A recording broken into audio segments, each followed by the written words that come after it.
rupiah. Total pengeluaran berjumlah 2 juta rupiah. Saldo saat ini berjumlah 5.481.000 rupiah. Petugas sholat tarawih malam ini: Bilal Barik, Imam Ustadz Faisal Abdillah, penceramah tarawih Dr. Erizal Abdullah, MH, penceramah kuliah subuh Dr. Ustadz Dr. Erizal Abdullah, MH. Pengumuman lainnya: infak isyarah terdata sebesar 6.500.000 rupiah dari 21 donatur, diterima sebesar 6.100.000 rupiah dari 19 donatur.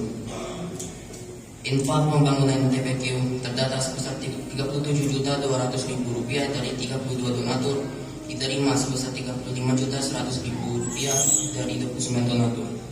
Demikian itulah informasi yang dapat saya sampaikan. Mohon maaf jika ada salah kata. Wabillahi taufiq wal hidayah. Wassalamualaikum warahmatullahi wabarakatuh.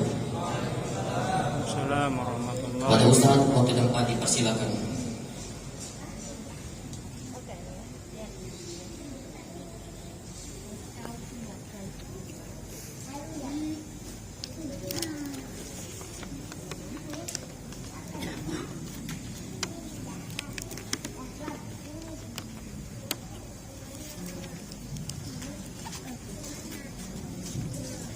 A'udzubillahi minasyaitonirrajim. Bismillahirrahmanirrahim. Assalamualaikum warahmatullahi wabarakatuh. Waalaikumsalam warahmatullahi wabarakatuh. Alhamdulillahilladzi arsala rasulahu bil huda wa dinil haq liyudhhirahu 'ala ad-dini kullihi walau karihal kafirun. Asyhadu an la ilaha illallah wahdahu la syarika lahu wa asyhadu anna Muhammadan abduhu wa rasuluh. Allahumma shalli wa sallim wa barik ala sayyidina Muhammadin wa ala alihi wa ashabihi ajma'in. Rabbi ishrah li sadri wa yassir li amri wahlul 'uqdatam min lisani yafqahu qawli. Amma ba'du. Yang hormati para orang tua kami, para alim ulama, para tokoh-tokoh agama, tokoh-tokoh masyarakat, pejabat-pejabat pemerintah, sipil maupun militer yang hadir, pengurus yayasan, pengurus masjid, bapak-bapak, ibu-ibu, hadirin wal hadirat, rahimakumullah. Mari kita senantiasa bersyukur kepada Allah Subhanahu wa taala. Alhamdulillah pada malam hari ini kita belum tahu nih apakah ini malam terakhir tarawih tahun ini. Tapi kalau tengok sepandu kayaknya iya. Iya kan? Sepandunya sudah yakin tuh. Hadiri sholat Idul Fitri 1443 Hijriah Senin, ya kan? Nah, tapi saya yakin kita mesti menunggu pengumuman resmi pemerintah ya Pak ya. Namun mudah-mudahan 25 itu tanggal 2 ya, mudah-mudahan sudah Idul Fitri. Jadi malam ini malam terakhir, tapi masih menunggu. Ya, kita bersyukur Allah berikan kita kesempatan untuk hidup di bulan suci Ramadan ini, menikmati sholat tarawih, menikmati buka puasa bersama keluarga, menikmati bersilaturahmi seperti ini. Mudah-mudahan dengan sisa-sisa umur kita ini, kita senantiasa mengisi dengan amal ibadah dan menjalani hidup dengan penuh keberkahan. Amin ya rabbal alamin. Berselawat kita kepada baginda Nabi Muhammad sallallahu alaihi wasallam. Allahumma shalli ala sayyidina Muhammad wa ala ali sayyidina Muhammad. Bapak Ibu sekalian, di last minute ini atau di akhir-akhir ini adalah puncak-puncak yang kita mesti berjaga-jaga, berhati-hati. Nah, kalau ibaratkan sebuah permainan, Bapak Ibu kalau ingat final Liga Champions, itu kadang-kadang orang yang menang itu kalahnya last minute. Dulu waktu Liverpool lawan Barcelona, itu kalahnya last minute, ya kan, 2019 kalau nggak salah. Nah, jadi hati-hati. Kalau kita lihat main badminton juga kemarin itu last minute, Indonesia bisa mengalahkan Jepang ya waktu itu. Jadi di poin-poin terakhir dia punya Alif itu akhirnya menang. Kita pun selalu diingatkan oleh Nabi Muhammad SAW, innamal a'malu bil khawatim. Ini hadis diriwayatkan oleh Bukhari. Sesungguhnya amal itu ditengok pada penghujungnya atau di akhir-akhirnya, bil khawatim, masa penutupnya itu. Maka kalau kita bawa dalam kehidupan kita sehari-hari, di usia-usia kita seperti sekarang ini, maka berjaga-jagalah. Karena bisa jadi ini adalah saat-saat terakhir kita. Maka bila last minute ini pergunakan dengan sebaik-baiknya. Kalaulah kita ibaratkan kita ini orang yang sedang bekerja di sebuah instansi, apalagi memegang sebuah jabatan, maka berhati-hatilah. Karena kadang-kadang dia khawatir itu, atau dia akhir-akhir itu, kadang-kadang kita merasa lupa diri. Ibarat tadi main, kita santai sudah menang, tahu-taunya di last minute baru cetak gol. Nih saya ingatkan lagi dulu, Atletico Madrid lawan Real Madrid, ya kan? Ada persamaan, kemudian terakhir Atletico Madrid yang kalah, walaupun dia cetak gol yang pertama, 4-1 akhirnya. Jadi cetak gol lagi. Saya ingin ingatkan kita semua bil khawatir. Ujung ini kita mesti berhati. Kalau seorang pejabat di penghujung jabatannya dia lengah, maka dia tidak bisa happy ending menikmati masa jabatannya. Kan nggak enak Pak, di akhir jabatan masih dipanggil kejaksaan ya Pak ya, dipanggil KPK ya kan? Gara-gara apa? Penghujung kita salah dalam menjalankan roda pemerintahan kita. Begitu juga Bapak dan Ibu, kalau kita bawa dalam ibadah, di penghujung seperti ini, kadang-kadang kita mulai lengah. Banyak disibukkan dengan aktivitas-aktivitas. Kemarin saya sering juga balik bulan Ramadan ini ke Batam, balik lagi ke Anambas lewat kapal feri. Di awal-awal puasa itu orang berangkat dari Tarifah ke Anambas ini, saya tengok jarang orang yang makan pop mie di dalam kapal. Karena mungkin puasa mereka masih bisa menahan gitu ya. Tapi pada saat kemarin hari Jumat saya balik ke sini, kok rasanya macam gak puasa langsung. Dan nuansanya nuansa bisa. Padahal Bapak dan Ibu sekalian, kalau kita ibaratkan sebuah pertandingan, Liga Champion aja sekarang ini sudah masuk babak semifinal. Maka kita sekarang ini, kalau ini malam terakhir, ini adalah malam final. Maka di sinilah keutamaan yang luar biasa Allah berikan kepada kita. Maka jangan kita sia-siakan kesempatan ini. Yang sudah iktikaf teruslah istiqomah. Ya Ustaz ya, ada beberapa kawan-kawan teruslah istiqomah. Yang sudah tadarus teruslah istiqomah. Yang biasa zikir segala macam teruslah istiqomah. Mudah-mudahan Ramadan kita tahun ini bisa menjadi Ramadan kita yang terbaik, dan mudah-mudahan kita masih diberi umur yang panjang untuk Ramadan yang berikutnya. Atau kalau ini Ramadan kita terakhir, mudah-mudahan Allah tutup usia kita dalam keadaan husnul khatimah. Amin ya rabbal alamin.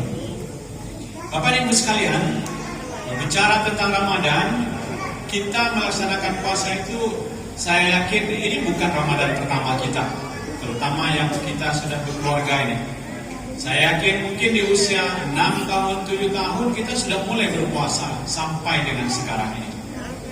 Maka pada malam yang berbahagia ini, saya ingin menyampaikan 3 hal kepada kita semua.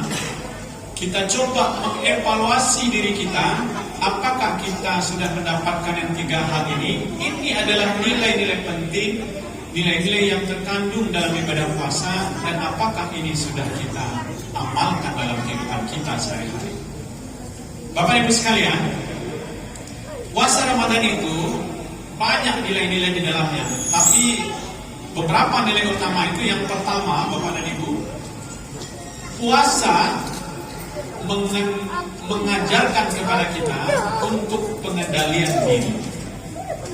Mengendalikan diri di sini ini bukan hanya sekedar mengendalikan untuk tidak makan, tidak minum, karena memang itu kan kita dalam definisi puasa itu dikatakan insakun anil akli wasyarbi wa jami'al muftirati jami'an nahar bin niyatin maksusah. Menahan diri untuk tidak makan dan minum dan lakukan segala sesuatu yang membatalkan puasa dengan niat yang tertentu. Maka sesungguhnya pengendalian diri yang dimaksud dalam nilai-nilai Ramadan yang penting itu adalah mengendalikan bukan hanya secara lahiriah saja, tidak makan, tidak minum, tetapi pengendalian dari segi-segi batiniah kita juga. Artinya apa? Kita juga diajarkan untuk pengendalian ego kita. Kita juga diajarkan untuk pengendalian nafsu kita. Kita juga diajarkan untuk pengendalian pikiran-pikiran yang tidak baik yang terlahir dari diri kita. Ini salah satu hal penting dalam hikmah Ramadan atau nilai-nilai penting Ramadan ini. Bapak dan Ibu sekalian, ada dua hal yang mesti kita perhatikan dalam nilai puasa kita. Pertama, hanya sekedar batal. Yang kedua, puasa kita tidak batal tetapi tidak bernilai di mata Allah Subhanahu wa taala. Puasa kita menjadi batal kalau kita makan dengan sengaja. Nah, dengan sengaja ini kuncinya. Kalau tak sengaja tidak batal. Man nasya wa huwa shaibun fa akala aw shariba falyutimma shaumahu fa innahu at'amahu Allah wa saqahu. Barang siapa dia lupa sedangkan dia berpuasa, maka dia makan atau minum, maka hendaklah dia menyempurnakan puasanya, karena sesungguhnya Allah yang memberi makan dan minumnya. Jadi kalau tidak sengaja puasanya tidak batal. Tetapi kalau sedang makan yang asam pedas, kita tidak sengaja siang hari pas selesai makan belum minum baru ingat, kira-kira gimana? Belum minum nih masalahnya. Kalau minum batal nggak puasanya? Betul apa? Batal lah, kan sudah sengaja. Nah, ini Bapak dan Ibu kuncinya tidak sengaja. Nah, ini. Maka pengendalian yang pertama, batal puasa kita kalau kita lakukan dengan sengaja. Kalau kita makan itu secara lahiriah. Tapi Bapak dan Ibu sekalian, di dalam hadis yang lain juga Nabi ingatkan kepada kita, kam min shaimin laisa lahu min siyamihi illal ju' wal atas. Berapa banyak orang yang berpuasa itu laisa lahu min siyamihi, dia tidak mendapatkan nilai apa-apa dari puasanya itu illal ju' wal atas, kecuali hanya sekedar lapar dan haus saja. Siapa orang yang seperti ini? Inilah yang dimaksud menahan diri yang berikutnya itu tadi. Karena dia berpuasa, dia masih berbohong. Karena dia berpuasa, dia masih mengambil hak orang lain. Karena dia berpuasa, dia masih menghibah, mulutnya digunakan untuk menggunjing orang lain. Tangannya, jari jemarinya dia gunakan untuk menyebarkan berita, tapi bukan berita kebaikan, tetapi berita hoax. Berita-berita bohong, menghasut orang dan lain sebagainya. Inilah Bapak dan Ibu sekalian yang mesti kita tahan, yang mesti kita kendalikan. Dilatih untuk apa? Untuk hidup 11 bulan setelah Ramadan.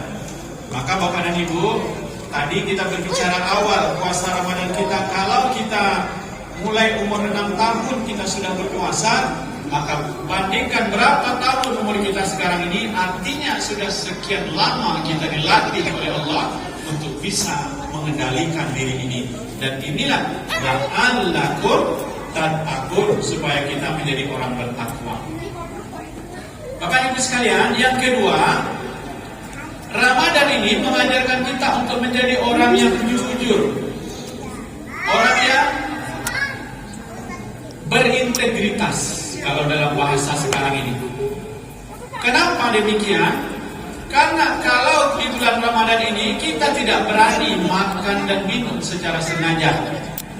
Walaupun ada makanan di rumah kita, walaupun ada makanan di meja makan kita, walaupun ada makanan di dalam kulkas kita, walaupun kita punya uang, kita bisa masuk supermarket, kita bisa masuk rumah makan.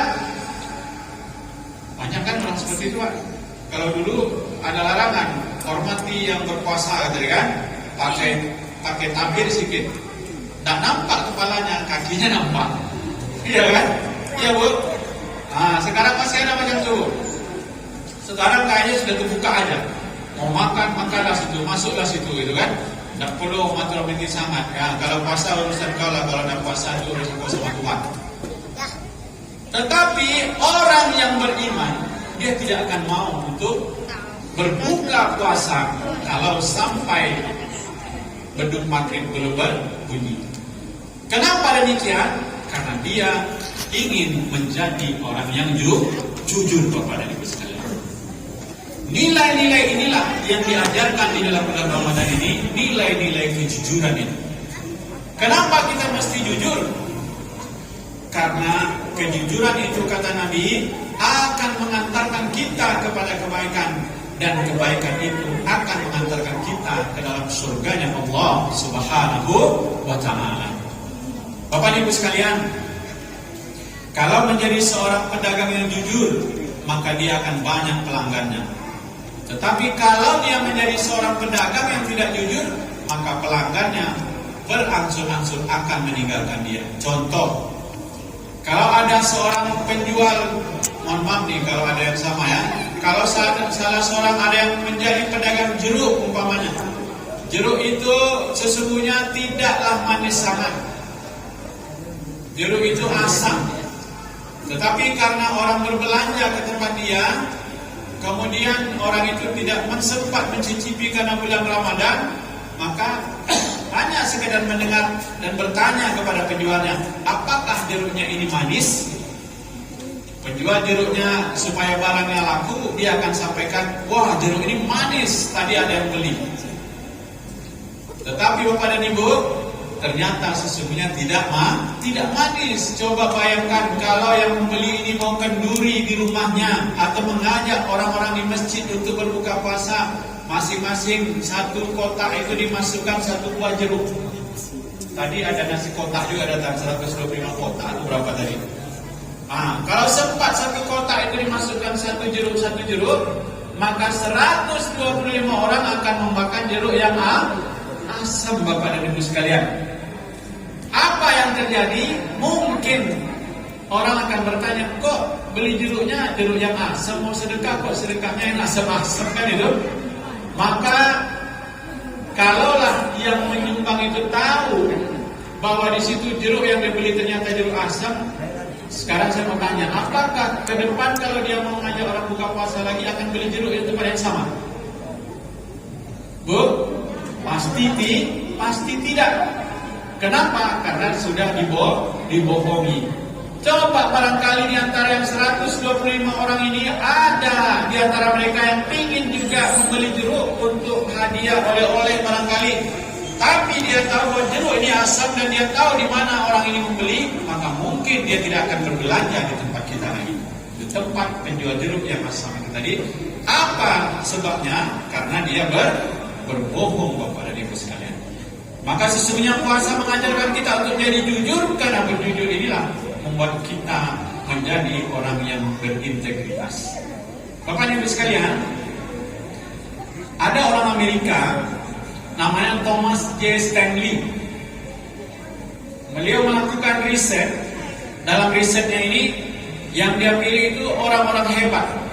Ada yang menjadi presiden Amerika, dia teliti.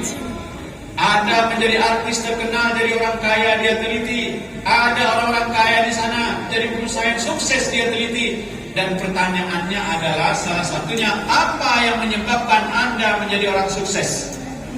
Di situ disebutkan karena disuruh pilih nih Pak ya, karena nilainya nilai IPK-nya bagus, tinggi, lulusnya cum laude atau summa cum laude. Ada lagi disebutkan karena pergaulan sosialnya yang bagus. Ada lagi disebutkan karena jujur. Bapak dan Ibu, dari sekian banyak yang menjawab pertanyaan dia itu, orang-orang hebat yang tadi kita sebutkan itu, yang menjadi ranking pertama penyebab orang-orang hebat ini sukses adalah ternyata mereka menjadi orang hebat, menjadi orang sukses itu adalah karena mereka adalah orang-orang yang jujur kepada Yesus. Maka bagi kita, terutama anak kami, anak muda kami, kalau ingin jadi sukses, jadilah orang yang jujur. Dan ini sudah diajarkan kepada kita di dalam bulan suci Ramadan ini. Bapak dan Ibu sekalian, kalau kita belajar kepada baginda Nabi, karena Nabi itu adalah laqad kana lakum fi Rasulillahi uswatun hasanah. Karena Nabi itu adalah contoh teladan yang baik bagi kita. Maka di dalam sejarah hidupnya, pada saat beliau masih muda berumur 25 tahun, beliau sudah berniaga sampai ke negeri Syam. Apakah dia punya modal untuk berbelanja? Ternyata tidak. Modalnya hanyalah kepercayaan seorang saudagar kaya namanya Siti Khadijah.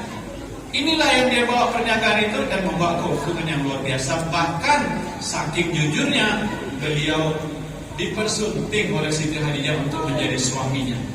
Dan beliau juga mendapatkan gelar yang tidak ada di perguruan tinggi manapun, yaitu Al-Amin, seorang yang dipercaya dan seorang yang jujur. Dan dengan gelar Al-Amin inilah dia dipercaya oleh masyarakat Quraisy untuk mendamaikan mereka pada saat meletakkan Hajar Aswad ke tempatnya di dekat Ka'bah. Inilah modal penting Bapak dan Ibu, dan modal penting itu sesungguhnya diajarkan kepada kita di dalam bulan suci Ramadan pada saat kita menjalankan ibadah puasa ini. Hadirin sekalian, yang ketiga, Ramadan mengajarkan kepada kita untuk peduli kepada sesama atau kepedulian sosial. Di mana ajaran kepedulian sosial dalam ibadah puasa Ramadan itu? Itu terdapat dari anjuran-anjuran kepada kita untuk pertama, anjuran untuk mengeluarkan zakat Bapak dan Ibu sekalian. Zakat fitrah ini seperti yang kita lihat. Ini saya juga mengimbau, mengajak kepada Bapak dan Ibu semua, bagi yang belum mengeluarkan zakat fitrah, segera dikeluarkan. Walaupun ada hadis yang mengatakan abdalnya sebelum khatib naik mimbar atau di malam takbir, tetapi kita kasih amilnya juga senang. Kenapa? Karena kalau sudah malam takbir itu dibagikan zakat fitrah, kapan orang fakir miskin ini nanti berbelanja lagi untuk beli baju baru atau persiapan hari rayanya? Maka baguslah dari sekarang Bapak dan Ibu bayar zakat fitrah kita, dan nanti mungkin tadi atau nanti juga akan dibagikan oleh pengurus kepada para mustahik, kepada asnaf-asnaf yang 8 itu, supaya mereka bisa mempersiapkan diri menyambut bulan suci Ramadan, menyambut hari raya Idul Fitri, menyambut 1 Syawal. Karena memang inti penting dari zakat fitrah itu adalah memberikan kegembiraan konsumtif kepada para fakir dan miskin. Jadi bayar segera zakat fitrahnya dan terima. Zakat penghasilan Bapak dan Ibu kita wajib keluarkan apabila kita dalam 1 tahun itu sudah sampai penghasilan kita itu 85 gram emas. Berapa 85 gram emas ini? Umpamanya 1 gram emas itu harganya 1 juta umpamanya. Berarti kalau setahun kita punya penghasilan 85 juta, maka kita keluarkan 2,5% dari penghasilan kita itu. Berapa 2,5%-nya? Kita tinggal hitung sendiri. Kalau 85 kita bagi 12 mungkin sekitar 7 juta. Maka 7 juta ini kalau kita potong setiap bulannya 2,5%, sekitar 165 ribuan barangkali. Coba dihitung yang pasti nanti. Maka keluarkan 2,5% dari penghasilan kita tersebut. Apakah yang penghasilan neto atau bruto? Maka sebagian besar ulama, dan ini juga dihimbau oleh pemerintah, yang kita keluarkan itu adalah penghasilan kotornya Pak, bukan penghasilan bersihnya.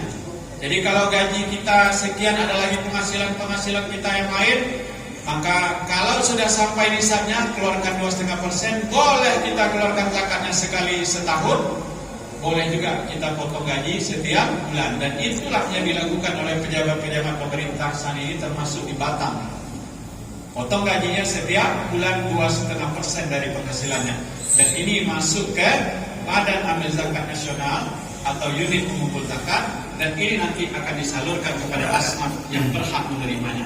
Bapak dan Ibu sekalian, kenapa kita mesti berzakat melalui badan resmi pemerintah? Apakah itu lembaga amil zakat atau badan amil zakat? Karena di badan amil zakat ini, Bapak dan Ibu, ada 3 prinsip penting yang sudah digariskan oleh pemerintah kepada mereka. Yang pertama, badan amil zakat itu dia wajib mengikuti syariat. Artinya aman dari segi syar'inya. Maka dia tidak boleh melenceng dari ajaran-ajaran agama, kemana dia harus salurkan dan bagaimana cara dia mengumpulkannya. Yang kedua, dia harus aman dari segi regulasi. Artinya aturan-aturan hukum, ada undang-undangnya, peraturan pemerintah dan lain sebagainya, dia mesti ikut aturan-aturan itu. Yang ketiga, aman NKRI, Bapak dan Ibu sekalian. Tak boleh zakat itu kita berikan, ternyata dia gunakan untuk pendukung terorisme, radikalisme, dan lain sebagainya. Ini mesti diperhatikan oleh lembaga-lembaga zakat. Makanya Bapak dan Ibu, Muaz bin Jabal adalah salah satu amil yang ditunjuk oleh Rasulullah untuk mengumpulkan zakat itu pada saat zaman Rasulullah. Maka zaman sekarang ada badan amil zakat, ini juga salah satu yang dibentuk oleh pemerintah untuk mengumpulkan zakat. Supaya apa? Supaya zakat itu bisa terkoordinir dengan baik dan digunakan dengan sebaik-baiknya, dan untuk menghindari rasa bangga, rasa iri, rasa sombong kita kepada orang-orang yang berzakat. Bayangkan kalau saya punya uang banyak, lalu saya langsung menyerahkan zakat kepada para mustahiknya, mungkin akan timbul rasa angkuh saya. Oh, ternyata kalau saya tidak bantu, tidak bisa dia sekolah. Padahal rasa itulah yang akan menimbulkan hilangnya pahala-pahala dari apa yang kita sudah berikan tersebut. Bapak Ibu sekalian, mudah-mudahan besok subuh lagi kita lanjut ya. Tadi katanya saya lagi yang melanjutkan. Seolah besok subuh kita lanjutkan perkara-perkara ini. Intinya, mudah-mudahan ibadah Ramadan kita, terutama ibadah Ramadan yang sekarang ini, kita bisa pertama, menjadi orang yang pandai mengendalikan diri kita. Yang kedua, menjadi orang yang jujur. Dan yang ketiga, menjadi orang yang peduli dengan sesama. Inilah poin penting dari ibadah Ramadan itu, mengangkat harkat dan martabat kita sebagai manusia yang terbaik, makhluk Allah yang terbaik yang Allah ciptakan. Wallahu muwaffiq ila aqwamit thoriq bil taufiq hidayah. Mohon maaf bila ada kesalahan kekurangan. Selamat menyambut hari raya Idul Fitri. Assalamualaikum warahmatullahi wabarakatuh. Waalaikumsalam warahmatullahi wabarakatuh.